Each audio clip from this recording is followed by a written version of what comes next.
भंडाऱ्यात अतिरिक्त वाढीव कर आकारणीच्या विरोधात व्यापारी असोसिएशन आणि स्थानिक नागरिकांनी आंदोलन केलं असून वाढीव करामुळे सामान्य नागरिक, छोटे व्यापारी आणि गोरगरीब जनतेवर आर्थिक भूदंड बसतोय।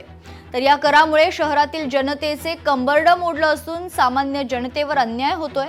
याच्याच निषेधार्थ नगरपंचायत समोर आंदोलन केलं असून हजारो नागरिक उपस्थित होते। तर वाढीव कर रद्द न झाल्यास मोठं आंदोलन करण्याचा इशारा व्यापारी असोसिएशनकडून देण्यात आला।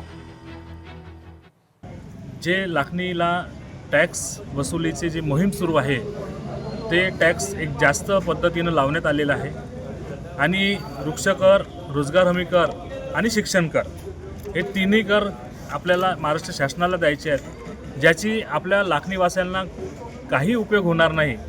तो कर कमी करावा आणि चुकीच्या पद्धतीनं जी मोजमाप झालेली आहेत ते मोजमाप दुसऱ्यांदा करावं आणि जे 3G असोसिएट कंपनी नागपूर त्यांनी त्यांच्या बिल नवीन पद्धतीनं मोजमाप होईपर्यंत थांबविण्यात यावं, या मागणीसाठी आम्ही लाखनी नगरपंचायतला सगळे व्यापारी असोसिएशनचे लोक, व्यापारी असोसिएशनचे अध्यक्ष आणि सगळे लाखनी नगरवासी इथं आलेले आहोत। आमची पुढची भूमिका अशी राहणार आहे की समजा यांनी टॅक्स कमी केलेला नाही, फेर मोजणी केलेली नाही, तर आम्ही जन आंदोलन करू आणि उपोषणसुद्धा करू।